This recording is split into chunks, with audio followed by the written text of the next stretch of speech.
شب معراج کا خوبصورت واقعہ۔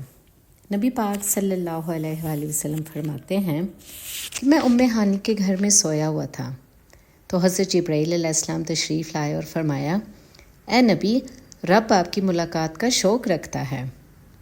اس وقت نبی پاک صلی اللہ علیہ وسلم پر بہت مشکل وقت چل رہا تھا۔ دکھ، تکالیف، غم، پریشانیاں اپنی آخری حد کو پہنچ چکی تھیں۔ ان حالات میں اللہ تعالیٰ نے نبی پاک صلی اللہ علیہ وسلم کو اپنی ملاقات کے لیے بلایا۔ حضرت جبرائیل علیہ السلام نبی پاک صلی اللہ علیہ وسلم کو حتیم میں لے گئے۔ نبی پاک صلی اللہ علیہ وسلم کی ایک قسم کی اوپن ہارٹ سرجری ہوئی، ان کا سینہ کھولا گیا، نبی پاک صلی اللہ علیہ وسلم کے دل کو نکالا گیا، زمزم کے پانی سے دھویا گیا اور پھر اس میں نور بھر دیا گیا اور پھر دل کو بند کر دیا گیا۔ آسمان پر جانے کی تیاری جب مکمل ہوئی تو باہر سواری کھڑی تھی جس کا نام براق تھا۔ نبی پاک صلی اللہ علیہ وسلم و حضرت جبرائیل اس پر سوار ہوئے اور چل پڑے۔ پھر ایک جگہ حضرت جبرائیل علیہ السلام نے نبی پاک صلی اللہ علیہ وسلم کو اترنے کو کہا۔ انہوں نے 2 نفل پڑھے۔ نبی نے پوچھا، یہ کون سی جگہ ہے؟ فرمایا، یہ مدینہ ہے، آپ کی ہجرت کی جگہ۔ پھر وہاں سے چلے۔ پھر کہا، اتریے۔ نبی پاک صلی اللہ علیہ وسلم نے پوچھا، یہ کون سی جگہ ہے؟ جبرائیل نے فرمایا، یہ حضرت ابراہیم کی جائے پیدائش ہے۔ پھر وہاں سے چلے اور بیت المقدس کے قریب پہنچے۔ وہاں سے بہت خوشبو آئی۔ نبی پاک صلی اللہ علیہ وسلم نے پوچھا، یہ کیسی خوشبو ہے؟ جبرائیل نے فرمایا، یہاں پر فرعون کی باندی اپنی بچیوں سمیت جلائی گئی تھی، یہاں ان کی ہڈیاں دفن ہیں، یہ خوشبو وہاں سے آ رہی ہے۔ پھر براق کو باندھا اور بیت المقدس کے اندر تشریف لے گئے۔ سارے انبیاء انتظار میں تھے۔ نبی پاک صلی اللہ علیہ وسلم نے سب کی امامت کرائی۔ پھر اعلان ہوا کہ اب قبلہ بیت اللہ ہوگا۔ قرآن پاک کی واحد صورت ہے سورۃ اسراء، جو سبحان الذی سے شروع ہوتی ہے، یعنی کہ پاک ہے وہ ذات۔ یعنی کہ کبھی کبھی ہم سوچتے ہیں یہ واقعہ معراج کیسے ہوا، نبی پاک صلی اللہ علیہ وسلم آسمانوں تک کیسے پہنچے؟ تو یہ جو سارے فزکس، کیمسٹری، بایولوجی کے سب سائنسز ہیں، ان سب سائنسز کے جو اصول ہیں، تمہارا رب ان سب سے پاک ہے۔ سبحان الذی، پاک ہے وہ ذات جو اپنے بندے کو راتوں رات لے گیا۔ اللہ تعالیٰ کے لیے یہ قانون معنی نہیں رکھتے، یہ قانون ہمارے لیے ہیں، اور ان سب قوانین کو توڑ کر نبی پاک صلی اللہ علیہ وسلم آسمانوں تک پہنچے تھے۔ نبی پاک صلی اللہ علیہ وآلہ وسلم سب سے پہلے آسمان پہ پہنچے تو وہاں پہ حضرت آدم علیہ السلام نے ان کا استقبال کیا۔ ہمارے بھائی آ گئے، ہمارے نبی آ گئے۔ دوسرے آسمان پر حضرت یحییٰ، حضرت زکریا اور حضرت عیسیٰ علیہ السلام نے ان کا استقبال کیا۔ تیسرے آسمان پہ حضرت یوسف علیہ السلام تھے۔ چوتھے آسمان پہ حضرت ادریس علیہ السلام تھے۔ 5ویں آسمان پہ ان کی ملاقات حضرت ہارون علیہ السلام سے ہوئی۔ 6ٹھے آسمان پہ حضرت موسیٰ علیہ السلام سے ملاقات ہوئی۔ 7ویں آسمان پہ حضرت ابراہیم علیہ السلام ان کے استقبال کے لیے کھڑے ہو گئے اور یہ فرمایا کہ میرے بیٹے آ گئے۔ انہوں نے ان کو گلے لگایا اور ماتھا چوما، اور خاص طور پر انہوں نے نبی پاک صلی اللہ علیہ وسلم سے کہا کہ اپنی امت کو میرا سلام بھی کہنا۔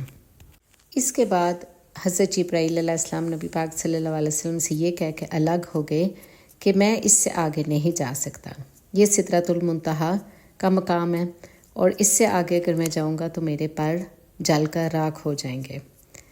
اس کے بعد اللہ تعالیٰ نے نبی پاک صلی اللہ علیہ وسلم کو جنت اور دوزخ کے مختلف مناظر دکھائے۔ ایک شخص، نبی پاک صلی اللہ علیہ وسلم نے دیکھا کہ ایک شخص سویا ہوا ہے، فرشتے کے ہاتھ میں پتھر ہیں اور اس کے سر پہ ماری جا رہے ہیں، اس کا سر کیما کیما ہو جاتا ہے۔ پھر فرشتہ پتھر پکڑتا ہے اور پھر اس کے سر پہ دوبارہ مارتا ہے، پھر اس کا سر اسی حال میں ہو جاتا ہے۔ پھر جب وہ پتھر پکڑنے کے لیے جاتا ہے تو اس شخص کا سر دوبارہ بحال ہو جاتا ہے، اور یہ سلسلہ مسلسل جاری ہے۔ نبی پاک صلی اللہ علیہ وسلم نے پوچھا، یہ کون ہے؟ فرمایا گیا، یہ عشاء کی نماز پڑھے بغیر سو جاتا تھا۔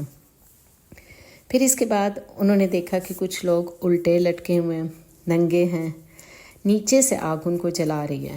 نبی پاک صلی اللہ علیہ وسلم نے پوچھا، یہ کون ہے؟ فرمایا گیا، یہ وہ لوگ ہیں جو روزہ چھوڑ دیتے تھے۔ پھر اس کے بعد آپ نے ایک بڑا سا تندور دیکھا جس میں ننگے مرد اور عورتیں ہیں۔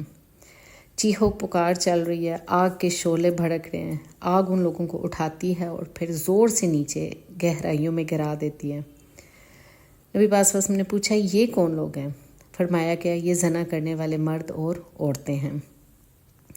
کچھ لوگ پھر دیکھے گئے کہ فرشتے ان کے منہ میں کینچی ڈال کے ان کے منہ کو چیر رہے ہیں۔ پوچھا گیا یہ کون لوگ ہیں؟ فرمایا گیا یہ فسادی خطیب ہیں جنہوں نے امت کو جوڑنے کی بجائے امت کو الگ الگ ٹکڑے ٹکڑے کر دیا، فرقہ واریت کی آگ بھڑکا دی۔ اس کے بعد ایک آدمی کو دیکھا جو بہترین کھانا سامنے پڑا ہوا ہے، وہ نہیں کھا رہا، اور دوسری طرف میت کا گندا گوشت پڑا ہوا ہے اور وہ اس گندے گوشت کو کھا رہا ہے۔ پوچھا گیا یہ کون ہے؟ فرمایا یہ غیبت کرنے والے ہیں۔ پھر ایک آدمی کو دیکھا جو آگ کھا رہا ہے، چیخ بھی رہا ہے اور اس کے انگارے کھائی بھی جا رہا ہے۔ پوچھا یہ کون ہے؟ فرمایا یہ حرام کھانے والے، یتیم کا مال کھانے والے لوگ ہیں۔ پھر ایک آدمی کو دیکھا، اس کا پیٹ گنبد کی طرح تھا، پیٹ کے اندر سے سانپ نظر آ رہے تھے جو پیٹ کے اندر اس کو کھا رہے تھے۔ پوچھا گیا یہ کون لوگ ہیں؟ فرمایا یہ سود کھانے والے ہیں۔ اس کے بعد کچھ لوگوں کو دیکھا گیا جن کا دھر انسانوں والا تھا اور چہرہ سور جیسا تھا۔ پوچھا یہ کون ہے؟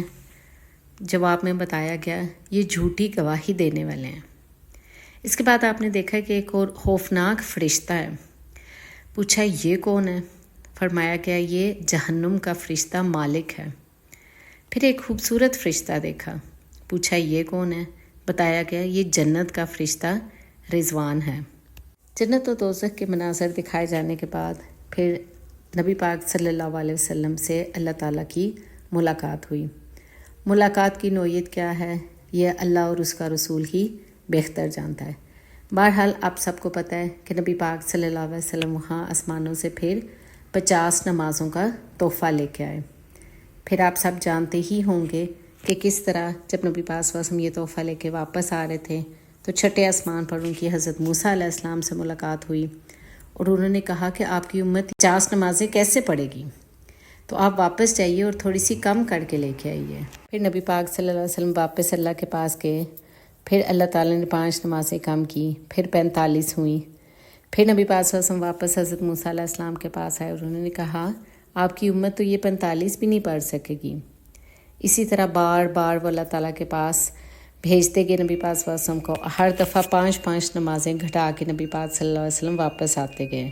جب 5 نمازیں رہ گئیں تو حضرت موسیٰ علیہ السلام نے پھر نبی پاک صلی اللہ علیہ وسلم کو بھیجا کہ آپ واپس جائیں، آپ کی امت یہ نہیں پڑھ سکے گی۔ تو نبی پاک صلی اللہ علیہ وسلم نے فرمایا اب میں واپس نہیں جاؤں گا، مجھے شرم آتی ہے۔